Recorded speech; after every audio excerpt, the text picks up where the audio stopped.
Welcome to Shoulder Tap. Hogue back with you here with our risk manager, Brett. How you doing today, Brett?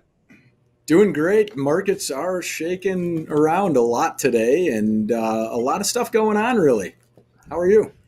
Oh, I'm doing well, doing well. We do have the 10-year note auction coming off here right at noon. We will let you know how that auction goes here. We got about 8 seconds before that is due to hit, so we'll take a quick look at that shortly here. Brett, stay patient. All right. I'm just waiting for the information to come in here. We'll give you the high yield and the bid to cover as soon as they pop up. May take a couple of minutes. Brett, you have any shout outs for anybody today? I've got a few shout outs today. I've got Dakota has been killing it in the markets lately, and it's been volatile for Dakota to say the least, with big ups and big downs, but Mm-hmm. really doing well. Another common name that we hear is Nicholas T. Nicholas T is also having a great day. Last I checked, he was up about $5,000, and really a lot of big profitable days out of traders. Michael Patak, he was up 3 grand earlier. I haven't checked that in a little bit, but he's kind of stopping a rough patch, if you will, and love to see it. I saw that he made $200 last week, and that's exactly what I tell so many traders to do when they are having a rough patch is get a day that's on the right side of zero in the books, Mm-hmm. and then do Mm-hmm. it again tomorrow, and then think about swinging a little bit bigger, a little bit at a time. Excellent. Excellent. Yeah. Well, it seems like we don't even have to say it anymore that Dakota's killing it. And glad that Michael put up a nice day today. That's always great. Still waiting for this information on the 10-year note auction here. So if you want to, Brett, why don't we just jump into the cards and I'll keep an eye on that for her. Oh, looks like we've got, looks like Eddie's got some Got it. information for us. Yes. 10-year note, high yield, coming in at 4.560%, and the 10-year note bid to cover coming in at 2.34. And I will post those in the chat. Back to you, Johnny. Thanks, Eddie. Yeah, it looks like they had to raise that rate on those 10-year notes to get them sold. That's probably not necessarily good news. We're seeing some movement in the markets off of that information already. It looks like the equities are starting to come off a little bit. NASDAQ, the S&P, both coming off a little recent high that we've put in the markets. And we'll watch and see how these markets digest this information. All right, Brett, let's go.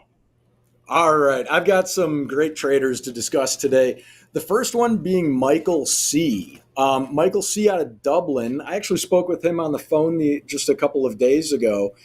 But Michael is in a 50K live account, and he's only been in the account for 5 days.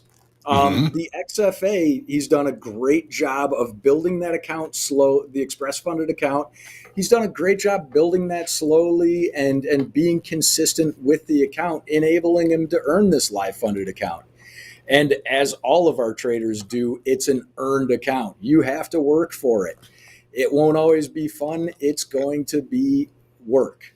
But there are times where it is a ton of fun, and that's part of the reason we're all here. Michael has an average daily P&L of minus $235, and a 63% winning trade day. Oh, you know what? This is Michael D's card. Oh, are there two, not there's two Michael Michaels C. today. Do you want Michael D or Michael C? Michael Oh, okay. C, please. Sorry about that. Or I can switch to Michael D if you'd like. Well, you already started, so we'll save that one for later. Here's Michael C. All All right, right, these awesome. numbers look I a was little wondering bit because more accurate. these weren't lining up. Yeah. Okay. This looks more in line with what I was expecting. 40% winning days after 5 days in the live funded account. Down 235 on average for each trading day. And the daily P&L isn't great in that it's always around $1,000, whether it be a winner or a loser. And that's what I really wanted. That's what Michael actually reached out to me about earlier this week, saying, "Hey, Brett, this $1,000, it isn't working. Let's adjust it to $650 of a daily loss limit." And I mean, I'm pumping my fists in the air anytime I hear a trader calling asking for something like that, because I truly believe, as does Mick and all everyone else on the risk team, and Hogue, I know you've shared that as well. Tightening things up when you're not making money is the way to be successful. Trade for another day. The trader Michael was taking regular payouts from his express funded account, and one thing that really stood out to me with the trading was he does take reasonable profits on the individual trades, and doesn't necessarily swing for the fences, but takes very few trades in a day, with just 13 trades on average per day. So really looking over those markets and combing through for the trades that he thinks are best, and then goes with them. Maybe lets the losers run a little bit too far, but we're all guilty of that at times, I think. No doubt about it. Yeah, I'm just looking at his average winning trade, average losing trade, and this isn't a lot of data that we've got here. We're basically 5 trading days, but the average losing trade is $193. The average winning trade is $123, and he's holding on to his losing trades a little bit longer than his winning trades. I mean, 20 minutes in the losses, 14 minutes in the profitable trades. There's just a couple of things there that Michael, our good friend here from Dublin, might be able to use. And you're not taking big bites out of the market with each trade. Try and cut those losses a little bit. I know that it's difficult, and if you were to ask me, Brett, losses or stop levels they shouldn't be static. They should be based on market generated information, previous swing highs, swing lows, but then you end up kind of joining with a bunch of other stops. It is really as much of an art form as a science to try and figure out where to put your stops. Just, if you're sitting in a trade in a loss for a long period of time, think about that. If you're in a winning trade, you want it to keep going that way, and keep going that way relatively quickly. So maybe think about, Michael, some sort of a time stop. If the market's not moving my way, I'm sitting in a losing trade for 10 minutes in my time frame. Maybe just think about looking for the next opportunity from that. But Michael C., we're behind you. We're looking forward to seeing your continued success, and you'll pull this out. I love the fact that you cut your loss limit to $600. That's gonna help a lot, I think. Yeah, and John, that's a really good point. It has, with changing your stop losses and the levels that you hold them at, with the volatility that we've seen this week. It has been a choppy market, and when it has been turning, it's been turning sharply, and we've seen profits get away from people. We've seen some big profits as a result of them. But you do have to change with the volatility of the markets. And I mean, I watched a couple of traders earlier today in live accounts that they were short. They were waiting for that squeeze on the market, that correction back after this extreme run to the upside that we've had. And I watched it go against a couple of traders, go against them. And then finally they threw in the towel and said, okay, reverse. And they reversed their position, and suddenly, unfortunately, the 2 traders that I'm referring to hit their daily loss limit at that point. Yeah, but it's tough to watch, because when I get in those situations myself, I find that sometimes I'm trading the P&L, because you know what?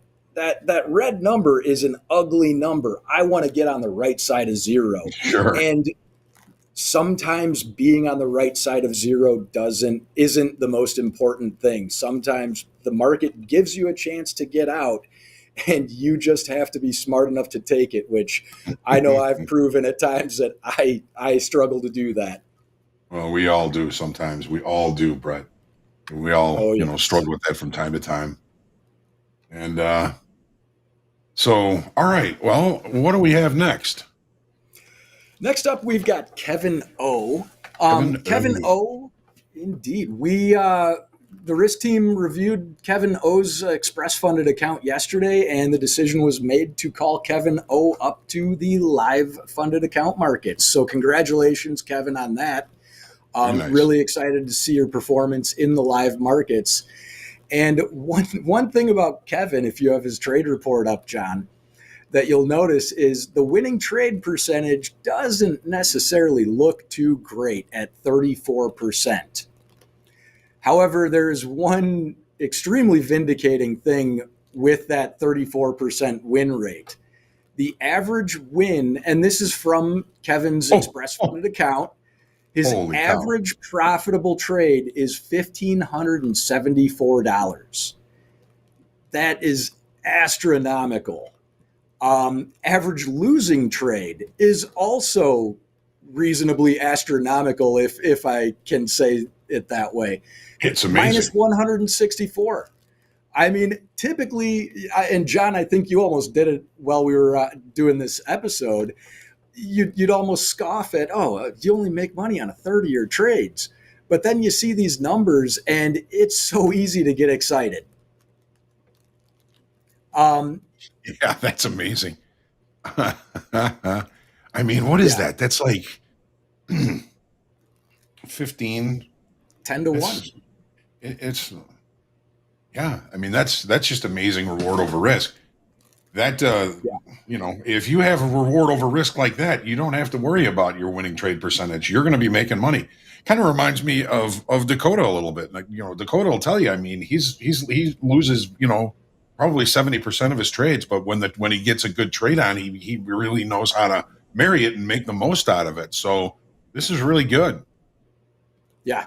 And it is tough to marry a trade or let a profitable trade continue going, because if after the unrealized P&L hits a certain level, even though it's not mine, in my head sometimes I think, okay, that number is the number that I want, and I don't want to leave a penny on the floor, and that can really end up hurting. Beyond that, for as far as Kevin goes, averaging only 5 trades a day, and with this average win-loss per trade, 5 trades a day, it just shows the selectivity that Kevin is demonstrating and discipline that Kevin is demonstrating within the markets. And there's nothing like sitting on your hands when you're sitting in front of the computer watching the markets, which, whether you're trading or not, my mentor always told me, even if you've hit your daily loss limit, watch the markets for the pit hours back in the day, but continue watching the markets. They still do offer information and knowledge to be had. 100%. But 5 trades. Yeah, go ahead. I'm sorry. This is I mean, there's some daily loss limit hits, but if you're, his best day is 2,800, worst day is a daily loss limit hit in this 100K, $2,000. He does seem to have a sometimes remarkable ability to pull things out of the chasm of the daily loss limit. There's a day here he's down 1,500, ends the day up 2,800. There's a couple of days like that. That impresses me, but it also kind of pushes you towards that daily loss limit when things aren't going well. If you become emotional and you become, revengeful that you got to make that money back, sometimes that's just going to be enough to push you back into that daily loss limit. But a couple of days here, he's really able to kind of dig things out. There are days here where he did stop at minus $1,000.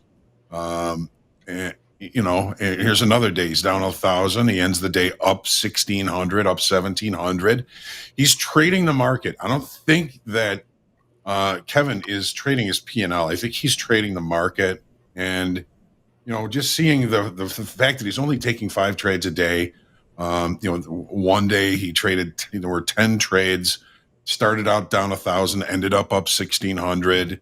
And his durations, get this, kind of really good, just like his winning trade average and losing trade average. He's in winning trades for an hour and 10 minutes. He's only in losses for 10 minutes. That's what you want to do, right? You want to recognize when you're in something good and let it go. And when you're not in something good, cut it. And I think Kevin's doing a very good job of that. Absolutely. And one of the most difficult things to do for any trader, I think, is to take losses and manage losses. As you've said so many times, trading isn't about making money. It's about managing the losses. And a lot of people get caught by holding on to those and not realizing those losses, even though it's kind of facing the elephant in the room rather than letting it take over. Right. This is very good. One slight correction from the card: Kevin has an average winning day percentage of 64%, and the average win day, the second bullet point on the trading card, is actually the average intraday P&L high and low, which I also want to recognize that as the average intraday P&L high and low, meaning that throughout the trading day, the average low for the trading day is minus 465, and the average winning day is 838. Right. And that's before the market or the trade date has ended. So that in and of itself is really impressive. And also, like you were saying, shows that Kevin is willing to bite the bullet. Yeah, no, it's great that you pointed that out. I'm glad that you did. It's something I will usually look at, but that one got past me. And average, closed positions, P&L low, P&L high, similar to Mac's adverse excursion and Mac's favorable excursion. Just not in actual trades. These are closed trades, but even that's 2-to-1, better for the good side there. So great, nice you to point that out, Brett. That's a really good thing to point out. Thank you. And just in case anybody was curious what Kevin's average winning day versus losing day was, the average winning day is $1,506. The average losing day, $1,257. And that shows you why it's so important to have a better than 50% winning day, even when you're posting these monster numbers of $1,574 of profit on a single trade. That number, I assure you, is not an error.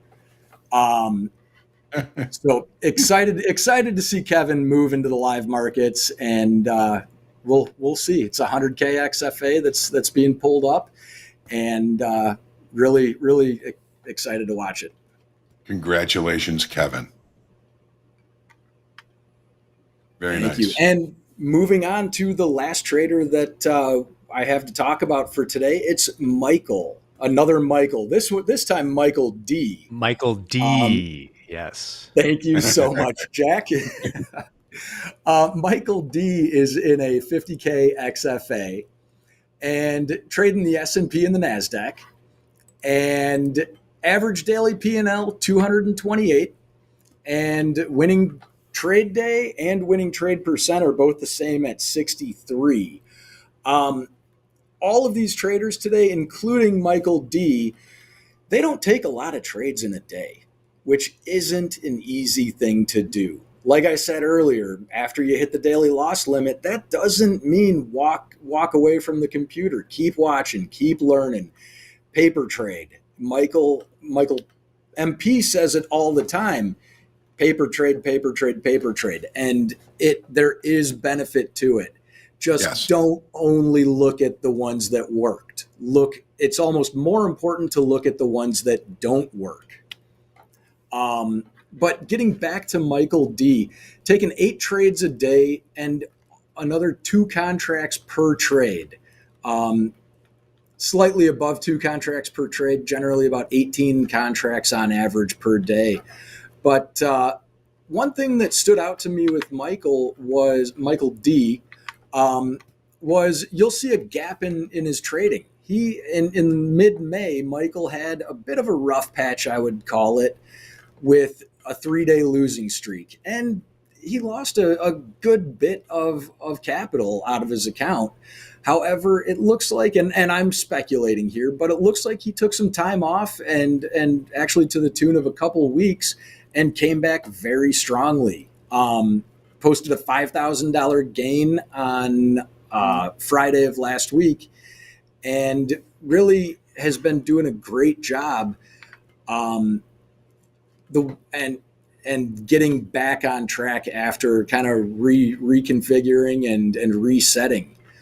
One thing that stood out to me in this trader's account, John, is that it looks like in the beginning of the account, the early days of this express funded account, he was trading small and a lot more conservatively.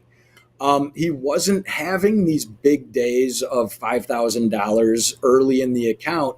He was posting mid-level 3 figures, so around $500 on a daily basis, and was really stacking up the account. It started adding up very quickly for him, and then it seems like something might have shifted where they had a good day and or had some losses, and then said, "Oh man, I got to get that back," and that's trading your P&L. And it might be time to go back to the early days of this express funded account and saying, you know what, let's take our time with it. You've been in the account for 51 days. You've proven that you can keep the account healthy, but slow it down even a little bit more with the P&L on an intraday level. Yeah, he's doing a good job. He's paying himself. He's taking a few payouts out of this. The tip of the week this week is take a break, and it looks like that mid-March little drawdown that he did take some considerable time off away from the markets. Came back on April 5th and put up $5,000. I mean, taking breaks like that is really important. I'm just kind of looking through this trade report, and on April 5th, he did something that always impresses me. I know it impresses everybody at the risk department. At one point, he was up $5,000, a little right around $5,100. He took another trade, and it was about $100 loss, and he just walked away from that. He didn't have to try and get that high watermark back. He said, okay, that's probably my first, losing trade in a while. I've got a great day here. I'm not going to mess it up. Walk away, take a break, do whatever it is. I'm kind of proud of Michael. Number one, taking the break when things weren't going well, getting himself back in the right mindset, I guess you could say, for looking for good opportunities. He came back and just killed it on that first day back. A little rough day yesterday, but nothing that he can't get back. I mean, he did hit the daily loss limit, but did you guys expand his loss limit at one point? No, I was looking at that earlier, and that just looks like some slippage, which we've been seeing a lot of recently with these drastic sharp turns in the markets that we've seen this week especially. And whether you're in a live account or an express funded account, slippage is very real and very frustrating. It's a very real thing about the markets, and I hate to see it for anybody, especially when you're losing more than you truly thought and planned on losing. It's tough. Or even entering the market with a stop limit. I used to do that at times, and that's a very difficult thing to do because you're getting the worst fill out of whoever hit that market or brought it to the next level, and it is really tough. And to go back to your point about April 5th and stopping just less than $100 from the account high for the day, that is something when I quit trading full time, that is something that I struggled a lot with, because I'll tell you, I didn't quit because I was making too much money. Not too many traders do. Right. But that being said, there were a lot of mornings where in a half hour, 1 hour, I'd be up $500, and that is a very comfortable living, at Mhm. least for me. And Mhm. that, however, I wasn't making money. I might have been down for the week, the month, or the year at that point, and it is really difficult to go, okay, $500, I'm on the right side of zero. Let's take it and sit on our hands. That's a really difficult thing to do. And Michael, that's something that ultimately led to my demise as a full-time trader. And hats off to you, because you're doing something that is so challenging Mhm. in stopping and taking the profits. You don't go broke taking profit. So we've just to kind of talk about the markets a little bit here. That 10-year auction knocked the equities off the highs a little bit here in the regular trading hour session, but it has come back very, very nicely, right back up to value highs. So we do have the markets on the move. Watch yourselves. Watch for that slippage. And slippage is a function of the market. If you have a stop in and it's a stop market, and let's say it's a buy stop, and something happens and all the offers get pulled, that buy stop market is going to find the next available offer to fill that trade, and that's what happens with that. So it is a function of the market. It is frustrating, but you got to be you have to be aware that those things do happen. So, and it's unfortunate when it does, but there's really nothing we can do about it. It is a function of the markets. Brett, great to see you. Thank you so much for joining us today, and let's have a good rest of the session. And looking forward to seeing you next time. And let's chat one of these days, huh? Definitely. Thanks so much for having me, John. Good seeing you too.